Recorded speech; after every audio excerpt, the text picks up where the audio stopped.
Благодарам, подпредседателке, почитуван заменик министер, почитувани колеги пратеници.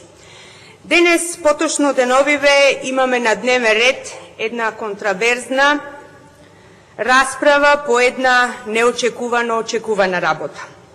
Имено кога во рамки на комисијата, а подоцна и на собрание, одеше расправата по повод предлог буџетот за тековнава 2012 година, како опозиција укажувавме, се противевме, дадовме безброј контрааргументи за предлог буџетот, владата и парламентарното мнозинство не само што не послуша во нити еден сегмент, не сакавте ни да слушнете што говоревме, почитувани колеги од власта.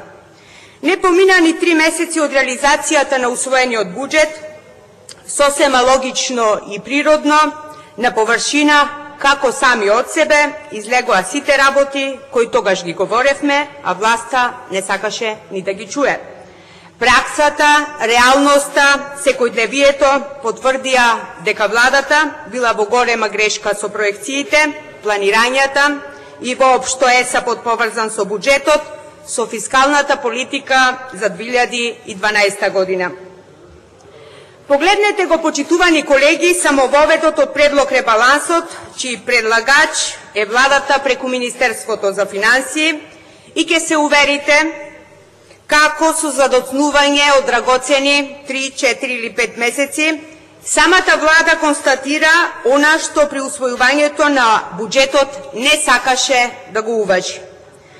Дури на момент, ако со внимание го следите материјалот во врска со оваа точка, нема да биде чудо ако се запрашате зашто всушност расправаме. За буџет на Република Македонија или за буџет на некоја ЕУ институција.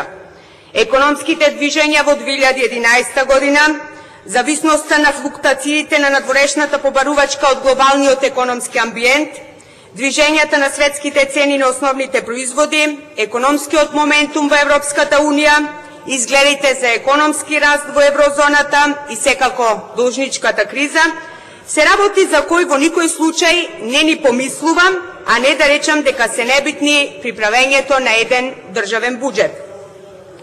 Меѓутоа, преку овие критериуми и исклучиво преку нив да се правда и да се објаснува огромното промашување за кое опозицијата предупредуваше, укажуваше со аргументи, даваше предлози за поинакви проекции уште при носењето на буџетот, не може да биде прифатливо објаснување за сегашниве измени, односно за овој ребаланс.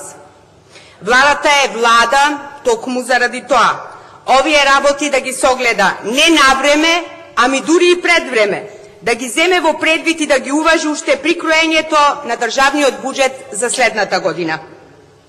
Во таа смисла, мојата прва генерална забелешка, може би посоодветно е да речам несогласување со овој ребаланс, е токму кусогледоста на владата манифестирана уште при проекцијата на буџетот, за жал, повторена и при предлагањето на измените на буџетот, за кој што расправаме деновиве. Грешка во старт, плюс повторување на една иста грешка, еве и при првиот обид за корекции на првично проектираните фискални политики.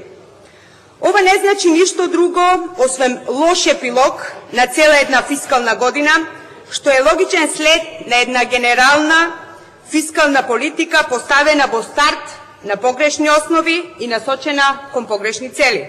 Тоа е суштината на проблемот со буџетот.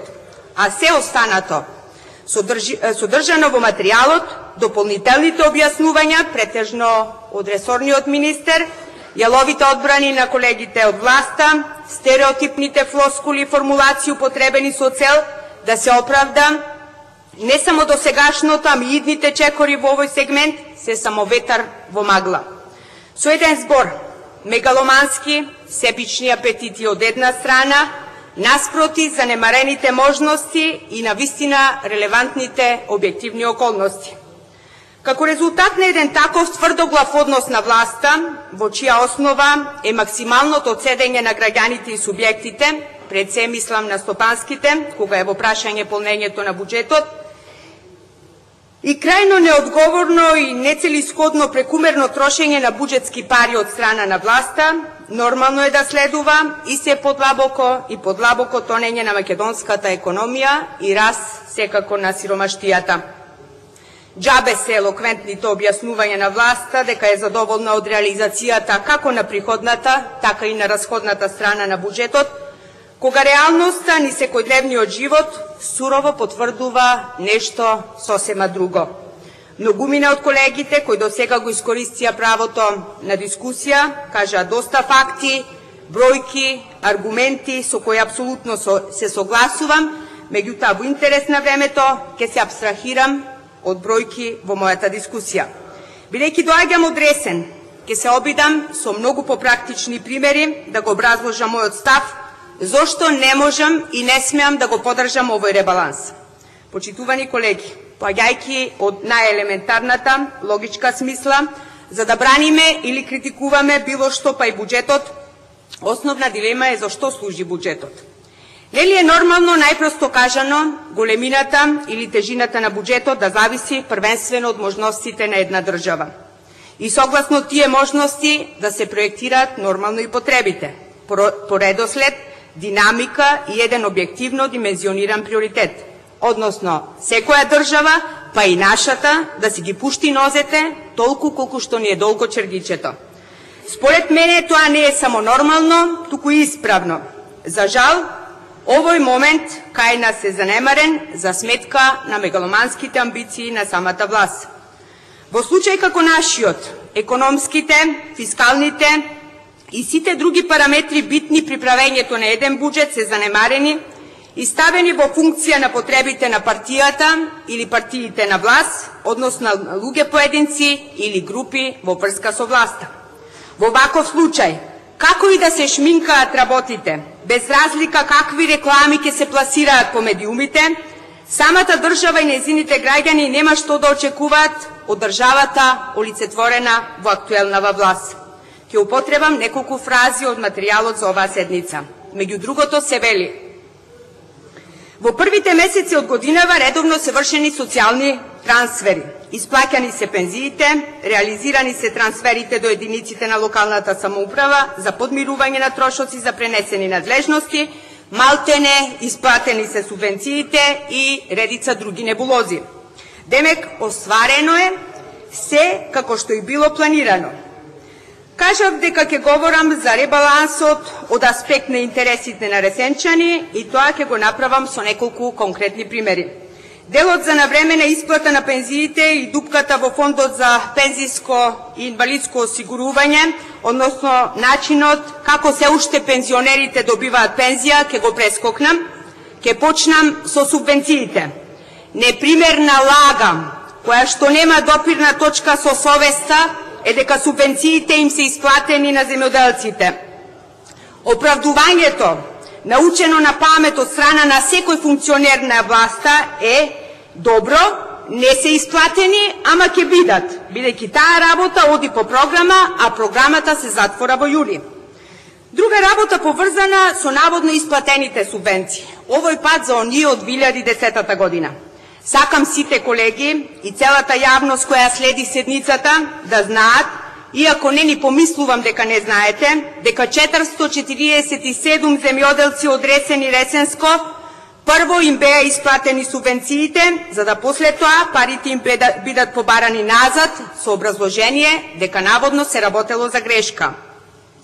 Грешката била во тоа што во апликативните формулари за субвенции земјоделците напишале овошен, тире јаболков насад, а требало демек само овошен, без јаболков. Заради таква една техничка, печатна, како сакате наречете ја грешка, овие 447 мои сограѓани место да добијат помош од државата, која по закон и по програма им следува, сега се должници кон државата и треба да вратат пари кои ни самите поима немаат од каде да ги најдат. Плюс на основниот долг нафатирани плюс под 200 евра камата. Врти случаи, ем наводно субвенции дадовте, ем пак и во печалба ке сте. Втор пример од социјалната сфера. Министерот вели, редовно се вршени социјалните трансфери. Ајде да му поверувам.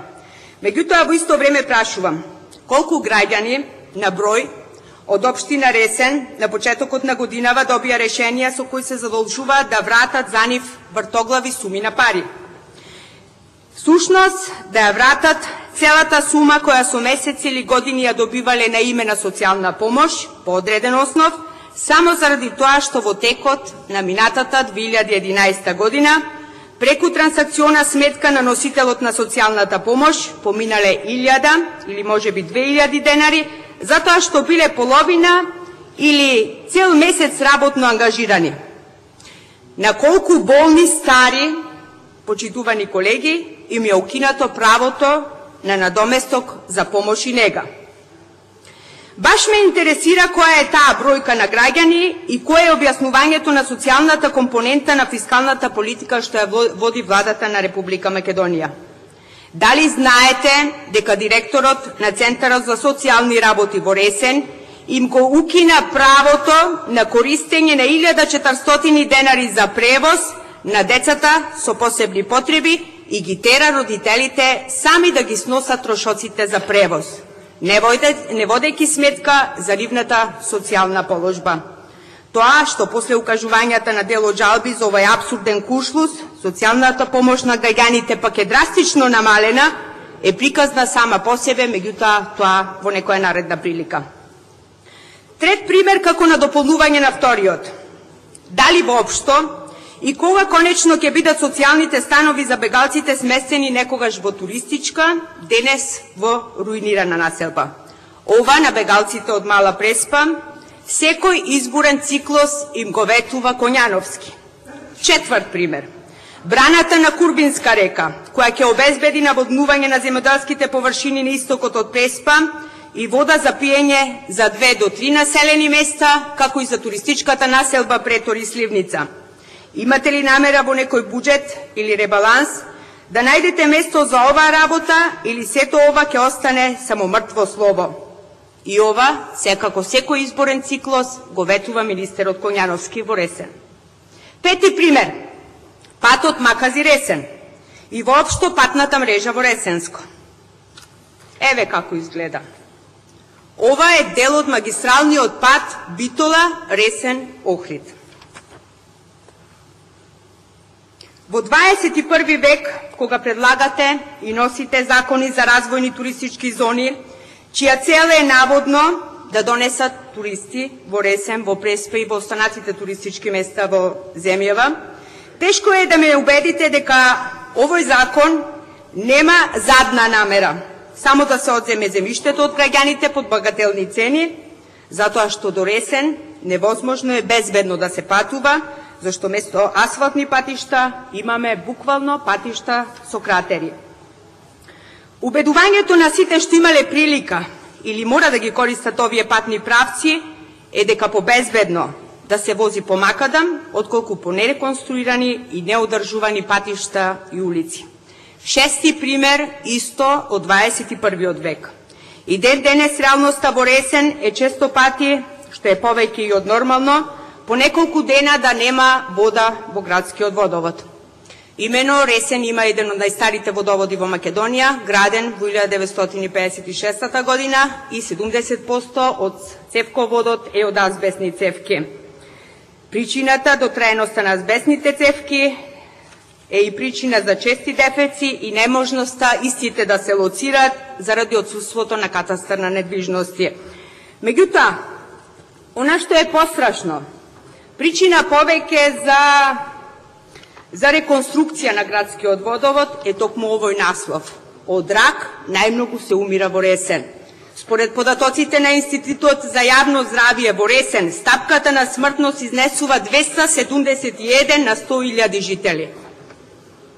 Токму од овие причини, овој проект требаше да добие приоритет, а не да останува само мртво слово во плакатите за очет на градоначалникот Волкановски, кој што по четврти пат го наведува истото. Седми пример.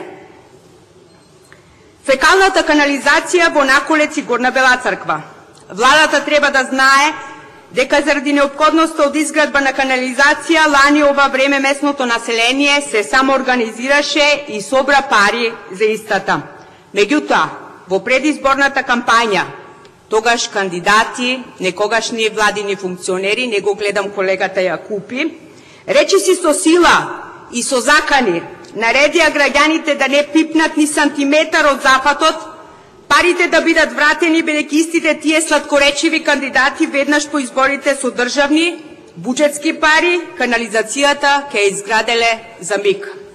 Денес сме година дена по изборите, абер нема нити од канализација, нити од тогаш силните партиски функционери и агитатори.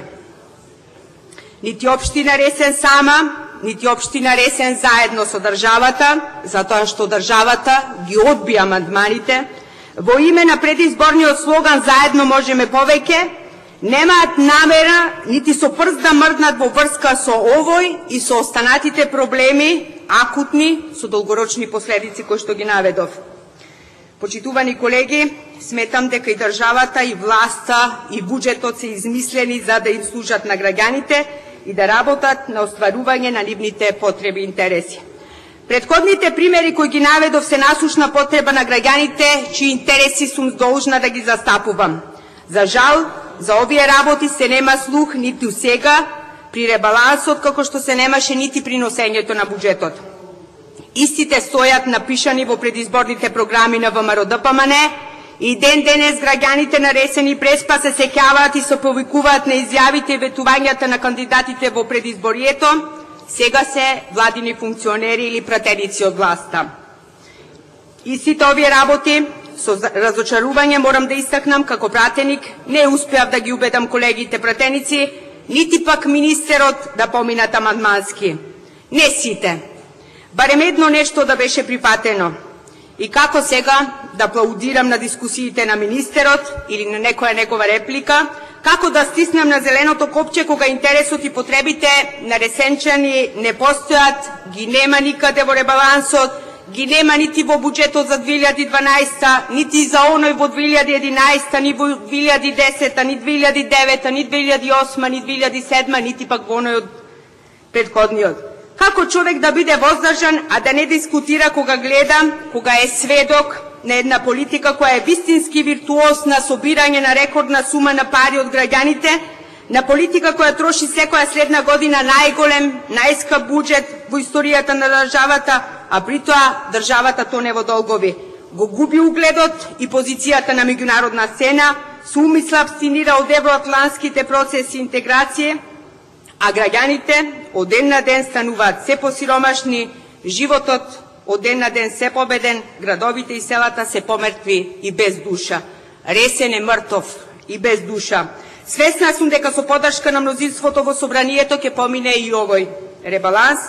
Жалам што власта немаше волја да прифати барем еден предлог од опозицијата и макар амандмански да ја променеше за милиметар својата мегаломанска и себична фискална политика, правејќи услуга, правејќи мало, ама корисно добро, макар и за десетина обични граѓани на оваа држава. Како и да е, се надевам дека еден ден и сегашниве владини функционери, министри, пратеници од власта ќе сватат дека за секое нешто, па и за водењето на државата, за собирање, планирање, трошење на буџетски пари од граѓаните, може би е добро да се биде стручњак, технократ или експерт, не знам што, да се убеде и да се излажи народот да гласа, да се биде совршен манипулатор, најсовремено и најмодерно спакуван рекламер, но сепак се е џабе ако се нема минимум совест. По моје длабоко убедување, кога е во прашање буџетот за 2012 или конкретно овој ребаланс, има премногу од се, ама нема ни трунка совест. Јас ке гласам против ребалансот од проста причина што овој и ваков ребаланс е во најмала рака против граѓаните од мојата општина. Ви благодарам. Благодарам. За реплика е пријавена господја Благородна Дулич. Повелете.